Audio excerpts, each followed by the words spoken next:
que Dieu t'a abandonné? Pourquoi dis-tu que Dieu t'a oublié? Voici la question que Dieu te pose. Pourquoi dis-tu que Dieu t'a oublié? Pourquoi dis-tu que Dieu t'a abandonné? Pendant que nous allons vers la fin de l'année, tu dis Dieu m'a oublié. Prenez Ésaïe 49, versets 14 à 17. Si on disait, l'Éternel m'abandonne, le Seigneur m'oublie, une femme oublie-t-elle l'enfant qu'elle allait? N'a-t-elle pas pitié du fruit de ses entrailles? Quand elle oublierait, moi, je ne t'oublierai point. Voici, je t'ai gravé sur mes mains, tes murs sont toujours devant mes yeux. Tes fils accourent, ceux qui t'avaient détruite et ravagée sortiront du milieu de toi. Amen. Gloire à Dieu. Oh, quelle parole de réconfort. L'histoire, c'est que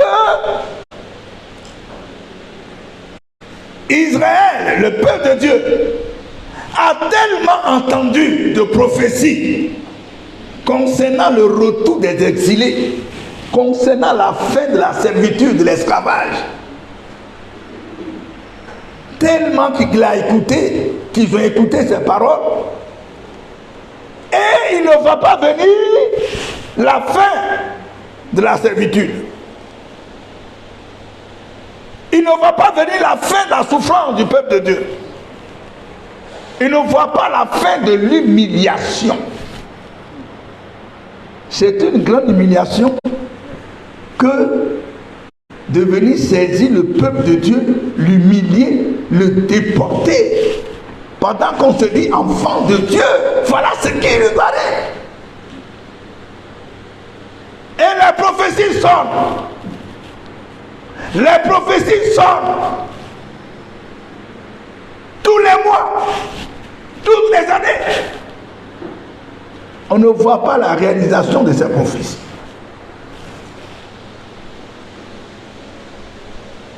Alors, le peuple de Dieu se dit, Dieu m'a abandonné, Dieu m'a oublié, parce que le peuple de Dieu ne voit pas l'accomplissement de la délivrance, ne voit pas l'accomplissement de ces prophéties. Souvent on dit que les prophéties sont fausses. Est-ce que cette histoire ne ressemble pas à ton histoire? Hein? Tu pries chaque jour, chaque mois, chaque année, tu espères, et puis tu ne vois rien venir. Est-ce que ça ne ressemble pas à ton histoire? Personne ne me répond. Amen. Car malgré tes nombreuses prières, tes nombreux jeûnes, avec toutes les prophéties que tu as entendues, disant que les choses vont changer pour toi, tu auras une vie meilleure, tu seras guéri, rétabli, tu seras fiancé, marié, tu vas avoir de la promotion. Les années passent et tu te dis, est-ce que tout ça là c'est vrai? Est-ce que Dieu me connaît? Est-ce qu'il me voit? Frères et sœurs, on est chrétien, mais il y a la chair. Il y a notre côté humain. Personne ne peut me dire le contraire ici. Personne ne peut me dire que dans les épreuves, il ne s'est pas posé de questions. Même si les gens n'ont pas entendu, il y a quelque chose qui s'est passé dans ton esprit, dans ta tête. Est-ce que Dieu me connaît? Je perds mon temps à l'église. Je perds mon temps dans les prières. Je perds mon temps.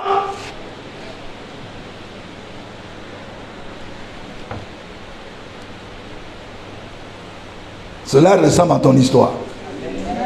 Dis, cela ressemble à mon histoire. Dis la vérité. Il faut dire à ton voisin, cela ressemble à mon histoire. J'ai murmuré contre Dieu. Je me suis posé des questions. Il faut dire ça.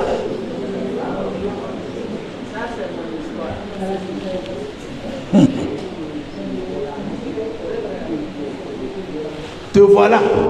Toujours rien de concret. Rien de concret. Prenez Ésaïe 40, verset 27. Ésaïe 40. Ils se sont plaints encore là-bas. 40, verset 27. Pourquoi dis-tu Jacob? Pourquoi dis-tu Israël? Pourquoi dis-tu Jacqueline? Ma destinée est cachée devant l'Éternel. Mon droit passe inaperçu devant mon Dieu. Ma destinée est cachée devant Dieu. Est-ce que tu penses que ta destinée est cachée devant Dieu? Le grand Dieu, créateur des cieux et de la terre. Comment tu peux t'imaginer que ta destinée est cachée à ses yeux? Ce n'est pas possible. Ça, c'est une insulte à Dieu. Et dit, mon droit passe inaperçu devant mon Dieu. C'est-à-dire que Dieu, j'allais dire, Dieu ne veut pas te secourir. Quand on dit droit, c'est-à-dire que tu as droit à quelque chose. Étant fils de Dieu, tu as droit à la protection de Dieu, à la défense de Dieu. Mais tu ne vois pas tout ça venir. Au contraire, il laisse tes ennemis te tabasser. Il laisse les sorciers te poursuivre. Est-ce que Dieu même me voit? Ma destinée est cachée à ses yeux. Il ne me défend pas. Il ne me secoue pas. Il me laisse dans la souffrance. Il me laisse dans l'humiliation. Où est-il ce Dieu-là?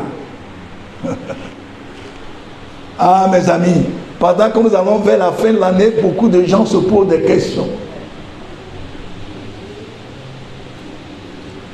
Et toi-même, tu te poses aussi des questions. Alléluia. Gloire à Dieu. Mais laisse-moi te dire, écoute-moi très bien.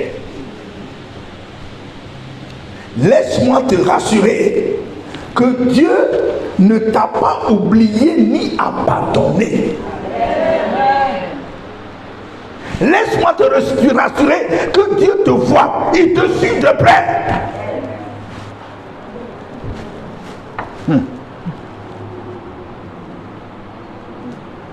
Il ne t'a pas oublié ni abandonné, il te suit de près. Parce que, quand nous revenons à notre texte, verset 15 et le verset 16, il dit ceci: une femme oublie-t-elle l'enfant qu'elle allait? N'a-t-elle pas pitié du fruit de ses entrailles? Quand elle l'oublierait, moi, je ne t'oublierai point. Voici, je t'ai gravé sur mes mains, tes murs sont toujours devant mes yeux. En réalité, une bonne mère n'abandonne pas son enfant. Son père peut l'abandonner, mais pas la femme. Parce que l'enfant a passé 9 mois dans son ventre.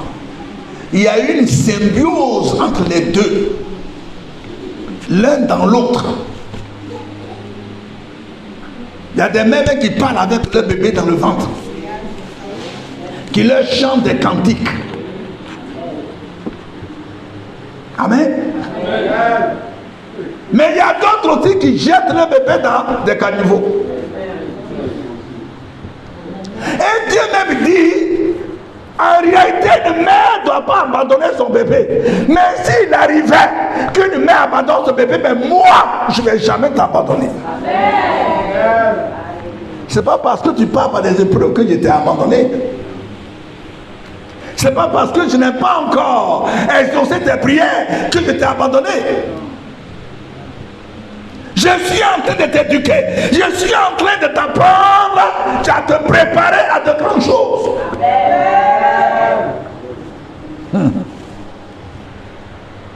Je ne t'ai pas oublié.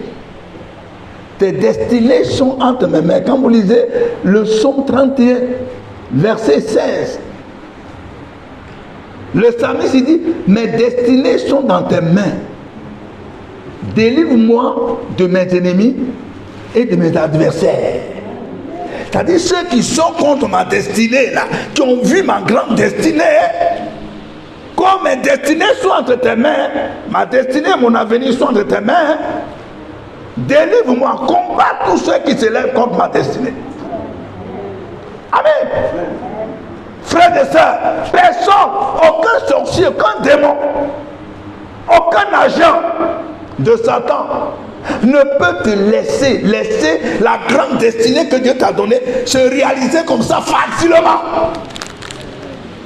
sans être combattu. Ça n'existe nulle part. Dans le monde spirituel, ça n'existe pas. Pas de cadeau. Amen. Mais rassure-toi, Dieu dit tu es gravé dans ses mains, sur ses mains. Ça veut dire quoi? C'est une expression qui dit j'ai les yeux sur toi. Personne ne peut oublier sa main. Il dit je te vois tous les jours. Tous les jours, partout où tu passes, je te vois. Ne pense pas, même si la maman a abandonné son enfant, mais toi, je ne peux pas t'abandonner. Je veux prophétiser sur quelqu'un, mais il n'y a pas d'amen qui va me pousser à prophétiser. Il dit, dans Jérémie 29, verset 11, je connais les projets que j'ai formés sur vous, des projets de paix et non de malheur, pour vous donner un avenir et de l'espérance. Si tu sais que les projets de Dieu sont des projets de bonheur, pendant que tu passes par les difficultés, rappelle-toi ces paroles. Il est en train de te préparer pour arriver à la grandeur. Alléluia. Personne ne peut vouloir le malheur de son enfant si ce n'est pas un sorcier. Oh, Dieu n'est pas sorcier. Tes projets de bonheur, pendant que tu es dans la souffrance, il dit, la souffrance par laquelle tu passes là, c'est un passage au... Mais ça va finir. L'humiliation par laquelle tu passes est obligatoire, mais ça va finir.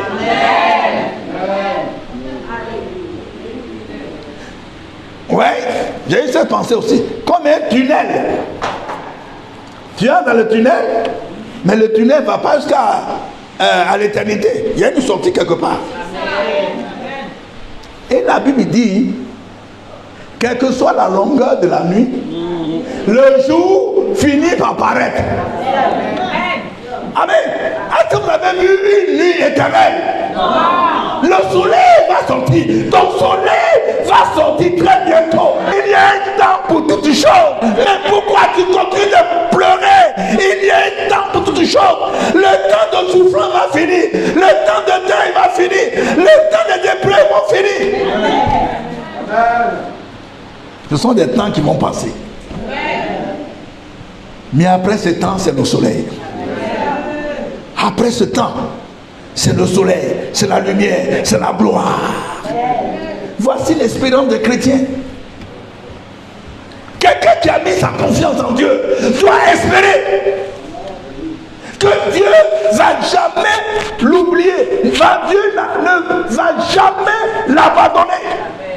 Ça, c'est une espérance. Tu dois t'accrocher à cela. C'est la Bible dit que c'est un Dieu de justice pour régler tes problèmes. Le problème entre Dieu et les hommes, c'est ça. Les hommes se donnent des dates. Même les prophéties qui viennent, eux, ils mettent date dessus. Une prophétie, c'est pourquoi je me méfie des prophéties avec des dates. Dieu peut parler, mais l'homme met une date dessus. Même si Dieu n'a pas mis une date, l'homme va mettre une date. S'il a dit ça, c'est que pour moi là, c'était l'année. Tu vas attendre longtemps et c'est ça qui décourage les hommes. Le temps de Dieu, c'est difficile de discerner le temps de Dieu. Parce qu'on dit, pour lui un jour égale 1000 ans. Et pour lui 1000 ans égale un jour. Comment tu peux savoir tout ça? Quelqu'un pour lui un jour c'est 1000 ans. 1000 ans c'est un jour. Comment tu peux connaître le calendrier de Dieu? Un calendrier pour les hommes c'est bizarre. Tu ne peux pas compter comme Dieu compte. Ce n'est pas possible. Remets-toi seulement entre ses mains. Crois seulement. Fais-lui confiance. C'est tout ce que Dieu te demande. Amen. Quand vous lisez Ecclésiaste 3, verset 11, je voudrais qu'on lise le texte en entier parce que souvent, c'est la première phrase qu'on lit. Or, le reste, c'est extraordinaire. Ecclésiaste 3, verset 11. Il fait toutes choses bonnes en son temps. C'est ça qu'on dit, hein? Et puis on s'arrête. Il fait toutes choses bonnes en son temps. Même il a mis dans leur cœur la pensée de l'éternité. Bien que l'homme, c'est ce qui m'intéresse, bien que l'homme ne puisse pas saisir l'œuvre que Dieu fait du commencement jusqu'à la fin. Jusqu'à la fin. Puisque l'homme ne puisse pas saisir l'œuvre que Dieu fait depuis le commencement jusqu'à la fin. L'homme ne peut saisir comment Dieu commence et comment il va aboutir. Comment il va exécuter ses promesses envers toi. Tu ne peux pas le savoir. Dieu n'est pas un homme. Il est Dieu. Il contrôle tout. Il voit tout. Il est omniscient, omnipotent. Et puis quoi encore? Omniprésent. Le diable n'est pas tout ça. C'est pourquoi le diable a des relais. Hein? Vous mettez là et puis informez-moi. Parce qu'il n'est pas omniprésent. C'est pourquoi il a des antennes. Même dans l'église, ils ont des agents. Il a des agents pour l'informer. Pour endormir les églises.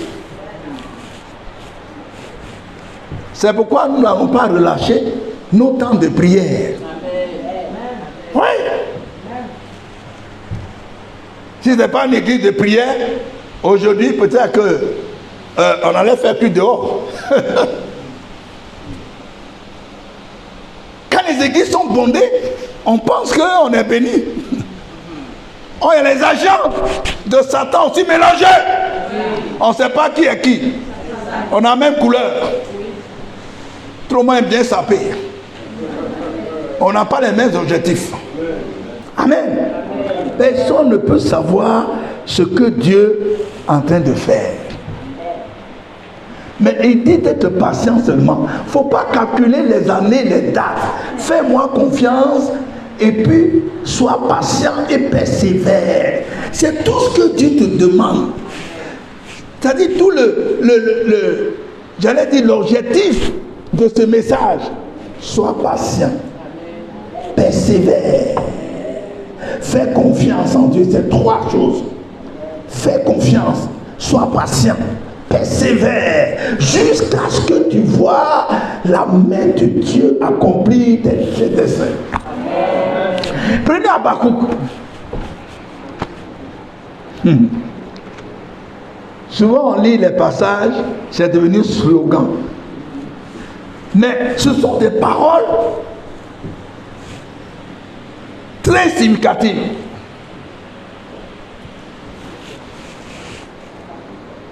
Verset 1 à 3. J'étais à mon poste et je me tenais sur la tour. Je veillais pour voir ce que l'Éternel me dirait et ce que je répliquerais après ma plainte. Chacun de nous doit être à son poste. Être à son poste, c'est-à-dire tout ce que Dieu te demande, c'est de prier avec foi, avec détermination, sans rechigner, sans baisser les bras. Sois à ton poste tous les jours. Dieu ne te demande pas de savoir quand il va faire ceci, quand il va faire cela. Il dit, aie confiance, continue de prier, sois à ton poste. Est-ce que quelqu'un peut dire à son voisin, sois à ton poste? Il ne faut pas descendre de la tour. Dieu, tant que Dieu n'a pas dit de descendre, il ne faut pas descendre. Vous voyez les camps de gendarmerie ou bien des militaires, là, il y a toujours une tour. Et puis il y a un qui est là-bas. Il fait sa tour de garde. Si c'est fini, il descend et l'autre monte. Est-ce que Dieu t'a dit de descendre pour qu'on te remplace? Non. Sois à la tour, à ton poste. C'est ce que Dieu demande de toi. Amen. Amen. Gloire à Dieu. Alors, verset 2 dit, l'Éternel m'adressa la parole et il me dit, c'est-à-dire quand tu es toujours à la tour, un jour Dieu va te parler. Amen. Amen. Si tu es fidèle, tu ne murmures pas, mais tu es toujours à ton poste. Tu continues d'intercéder, de prier. Un jour, Dieu va te parler audiblement. Il y a des gens qui m'ont rendu ce témoin. Audiblement. Mais si tu n'as pas parlé audiblement, il va envoyer quelqu'un pour te parler. Il va te parler directement par la parole. Et il dit, écris la prophétie. Dieu est en train de lui parler. Hein. Il dit, écris la prophétie. Grave-la sur des tables. Afin qu'on la lise couramment. Écris ce que je vais te dire. Car c'est une prophétie dont le temps est déjà fixé. Mais vous allez voir, Dieu ne va pas dire le temps. Hein. Il ne va pas donner la date. Hein. Il dit, c'est une prophétie dont le temps est déjà fixé. Elle marche vers son terme. Elle ne mentira pas. C'est une date fixée. La date est devant. Mais pendant que tu pries, la prophétie s'avance vers la date. La prophétie s'avance. Toi, tu penses que tes prières ne sont pas entendues. Tes prières avancent. La prophétie avance vers le terme. Pendant que toi, tu ne vois rien dans le monde spirituel, les choses avancent. Amen. Les choses avancent. Et la Bible dit, la prophétie ne mentira pas. C'est-à-dire la parole que Dieu t'a donnée là, cette parole ne va pas mentir, ça ne va pas manquer son but. Amen. Parce que Dieu est la vérité. Ce qui sort de sa bouche, sa main puissante est capable de l'accomplir. Ce n'est pas un homme qui fait une fausse promesse. Amen. Amen. Gloire à Dieu. Car C'est une prophétie dont le temps est déjà fixé. Elle marche vers son terme, elle ne mentira pas. Si elle tarde, attends-la. Quand elle s'accomplira certainement. Dieu dit, attends ce que je t'ai dit. Et t'attends, crois que moi, Dieu, le Dieu Tout-Puissant, ce que je t'ai dit, en venant à moi, que je te protégerai, je vais te délivrer de tes ennemis. Je vais te donner un avenir et de l'espérance. Crois que cette parole est la vérité. Cette parole s'accomplira. Aujourd'hui, les gens se moquent de toi. Aujourd'hui, on ne voit rien dans ta vie. Mais demain, Dieu fera en sorte que son nom soit relevé. Parce que si les gens se moquent de toi, que Dieu ne fait rien, c'est son nom qui est gâté. Il y a le témoignage d'un frère. Quand on était au Full Gospel, il avait des problèmes. Et puis même, il y avait une affaire de honte, de gendarmerie, de ceci, tout ça. Il dit, Seigneur, ma honte est ta honte. Dans cette affaire-là, voilà toutes les prières qu'il a faites. Ma honte est ta honte. Si tu permets comme on dit, c'est toi qui es honni. Moi, ton nom est sur moi. Si tu ne me défends pas, ton nom est gâté. Petite prière comme ça. Mes amis, Dieu l'a délivré. Vous savez, le plus souvent quand vous avez confiance en Dieu, on n'a pas besoin de formuler de grandes prières avec un français académique. Non. Je suis ton enfant. Voilà comment les gens veulent m'accuser et ils veulent m'enfermer, ils veulent m'humilier. S'ils m'ont humilié, c'est qu'ils t'ont humilié. Parce que je prends ton nom, tu es mon père. Simple. Dieu est intervenu. Mes amis, la foi, ta foi te sauvera. Ta confiance en Dieu te sauvera. Amen. Amen. Gloire à Dieu. La prophétie de Dieu va s'accomplir dans ta vie. Il dit ça marche à son terme. Il n'a pas donné de date. Pourquoi toi tu donnes des dates? Pourquoi toi tu te fixes un temps alors que Dieu même n'a pas fixé de date? Il dit continue de prier.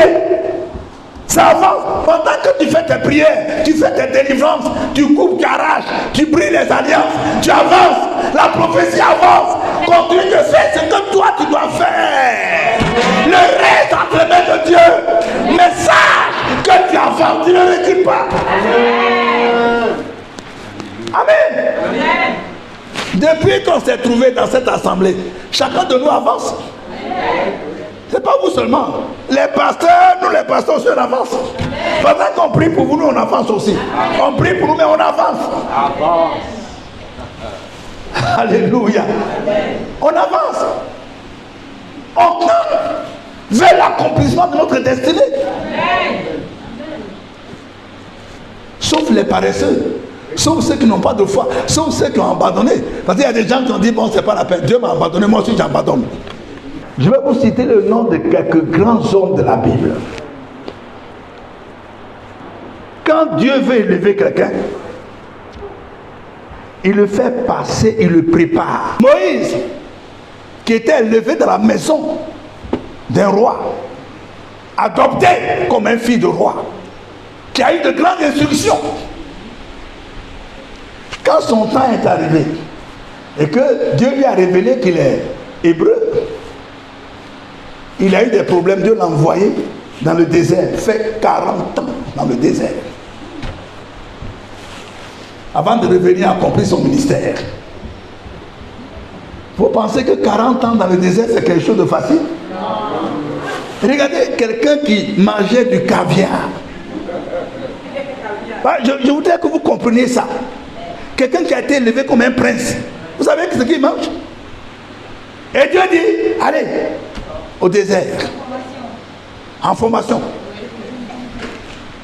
Tu vas enlever ton apparat de royauté. Va, je vais t'apprendre à vivre. 40 ans. Tu as te converti, ça fait combien d'années? 10 ans. 10 ans seulement. Tu pleures. Je ne suis pas encore marié. Je n'ai pas encore fait enfant. Je n'ai pas d'argent. Mon travail même, on m'exploite. 40 ans.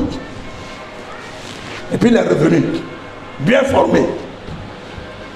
On a vu la gloire de Dieu. David, même derrière les moutons tout petits, les lions, les ours, Dieu les faisait venir, lions et ours. Ils se battaient. Dieu les aidait à les tuer.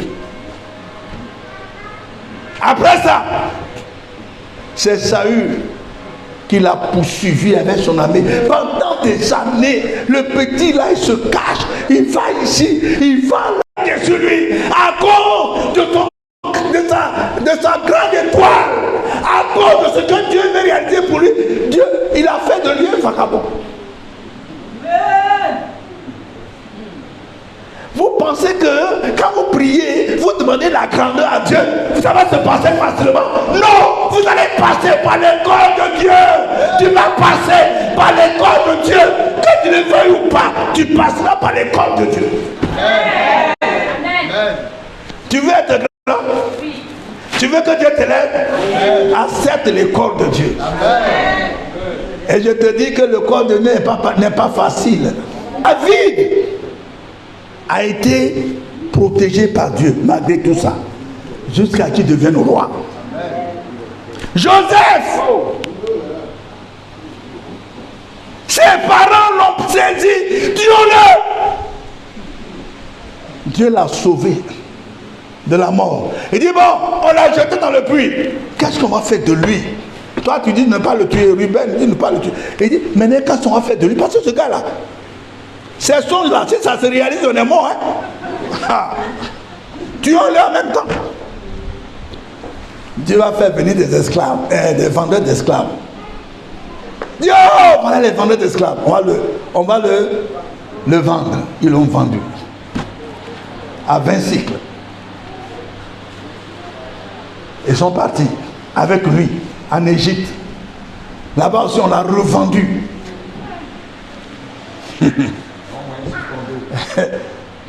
Et chez Potiphar, sa femme dit il est venu me violer. On l'a attrapé, on l'a mis dans la prison politique. Très dur. Il a fait près de 13 à 12 ans de prison. Cadeau. Tout ça, c'est l'école de Dieu. Il était trop jeune. Il fallait lui enseigner ces choses. Il fallait l'épurer. Il fallait le rendre sage. Parce que ce que Dieu préparait pour lui est trop grand. Il faut qu'il soit préparé. Il faut qu'il passe par l'école de Dieu. Mais je n'ai lu nulle part que Joseph a murmuré dans la Bible. Tu le pousses ici, il tombe, il est là. Tu le pousses, il tombe, il est là.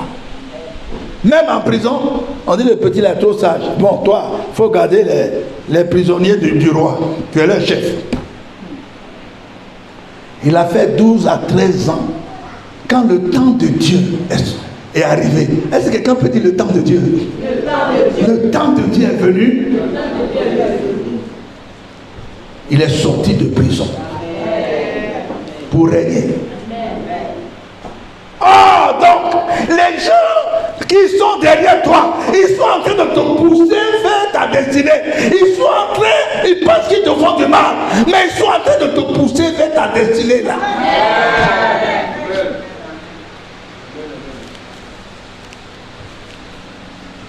Amen. Gloire à Dieu. Regardez Isaïe 43. Dieu veut te rassurer encore. Isaïe 43, verset 2 à 4. Il dit ceci. Si tu traverses les eaux, je serai avec toi. Ça veut dire que c'est lui qui permet ça. Si tu traverses les eaux, je serai avec toi. Il dit, tu pars par les épreuves, mais tu ne mourras pas. Amen. Tu pars par des difficultés, mais tu ne mourras pas. Tant que ta destinée n'est pas accomplie, je suis là, je te vois. Partout où tu pars, je te cadre. Passer par des difficultés. Amen. Amen. Les compagnons de Daniel on les a jetés dans une fournaise ardente. Dieu les a libérés de là. Daniel lui, on a jeté dans la fosse aux lions. Dieu a fermé la gueule des lions. Il est sorti. Si c'est nous, on dit Dieu est contre nous. Dieu, qu'est-ce que j'ai fait à Dieu? Qu'est-ce que j'ai fait à Dieu? Moi-même là, j'ai confessé tous mes péchés jusqu'à, je ne sais pas quel péché il faut confesser maintenant. Ça, c'est une soeur qui me disait ça. J'ai confessé, pasteur, j'ai confessé tous mes péchés. Jusqu'à, je regarde même dans ma pensée, même, je ne sais pas quel péché reste encore. Jusque là, Dieu ne m'a pas encore exaucé. Ce n'est pas une affaire de confesser péché. C'est une affaire de l'amour de Dieu. L'amour de Dieu, ce n'est pas des bisous. L'amour de Dieu, c'est l'éducation dure. C'est que Dieu te prépare à la gloire. Il te prépare de grandes choses. C'est un éducateur très dur. Mais c'est la fin de ta formation. C'est là que tu verras la gloire de Dieu. Ah, votre amen là, c'est pas...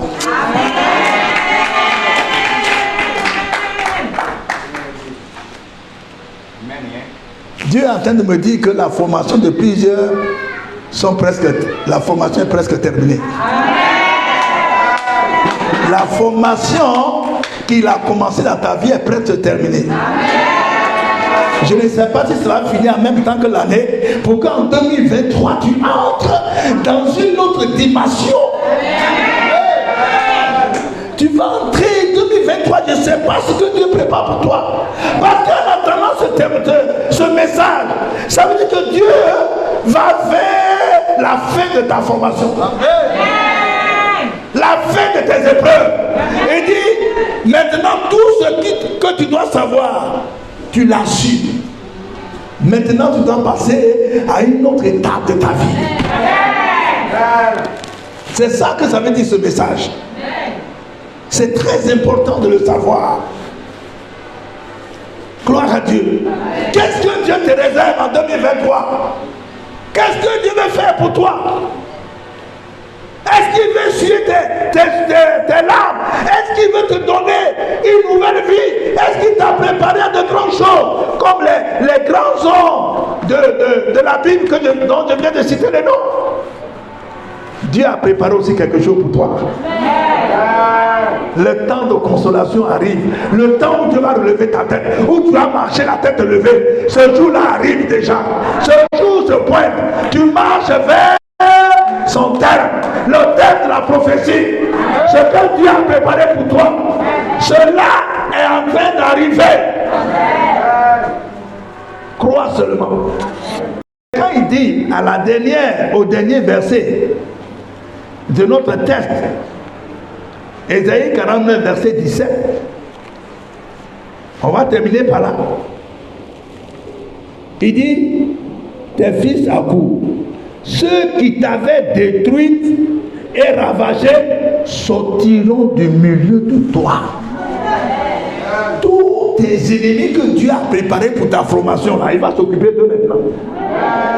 Vers la fin de ta formation, Dieu va les faire sortir de ta vie. Tous les démons, les sorciers qui t'ont possédé, qui t'ont haï, qui ont fait blocage à ta vie, à ta destinée. Dieu dit, il va les faire sortir de ta vie, les séparer de toi.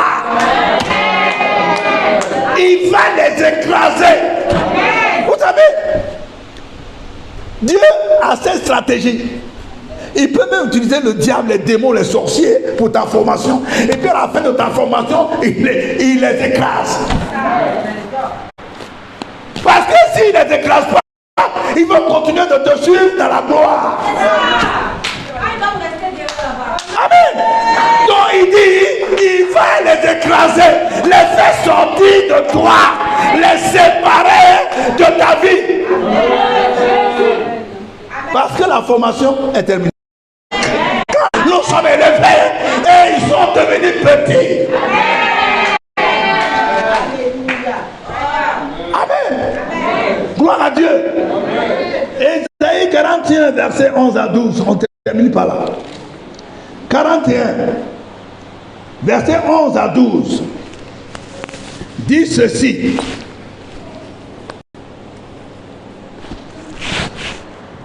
Voici, ils seront confondus. Ils seront couverts de honte. Tous ceux qui sont irrités contre toi, ils seront réduits à rien. Ils périront. Ceux qui discutent contre toi, tu les chercheras, ceux qui te suscitaient querelle. Le temps, Dieu me dit, le temps de la séparation est arrivé. Le temps de la séparation est arrivé en cette fin d'année où tu vas vers la fin de ta formation, la séparation avec tes ennemis, avec tous les sorciers de ta famille, de ton quartier, de ton lieu d'habitation, tous ceux qui gravitent autour de toi, qui ont vu ton étoile et qui veulent te détruire, qui veulent empêcher ton étoile de s'accomplir. Tout cela, c'est la séparation. Dieu va les écraser. Il dit que tu ne vas plus jamais les voir. Toi-même, tu vas les chercher, mais tu ne vas plus les voir parce que le temps de la séparation est arrivé. Tous ceux qui te disent que c'est fini pour toi, c'est fini, on l'a eu. Et puis ils disent, ah, on l'a eu, on l'a eu. Dieu dit, c'est le fin. Le fin est arrivé. Le fin est arrivé. C'est le temps de la séparation. C'est le temps de la séparation. Toi-même, tu vas te sentir libéré. Toi-même, tu vas dormir. Et il n'y aura personne pour te réveiller. Parce que le temps de paix est arrivé. Le temps du bonheur est arrivé. Les jours de pleurs, les années de pleurs, les années de souffrance, d'épreuves sont terminées. Tu as la fin de ta formation. Tu as la fin de ta formation. Le temps est arrivé pour que tu connais le bonheur, pour que tu connais la joie, la paix, l'allégresse. Ce temps est presque arrivé. Car la prophétie marche à son terme. La date est fixée. Dieu connaît la date. Moi, je ne connais pas la date. Mais il me dit de te dire, c'est presque arrivé.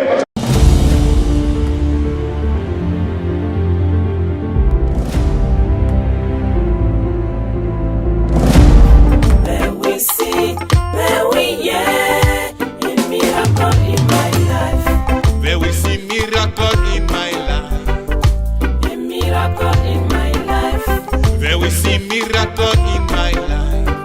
Any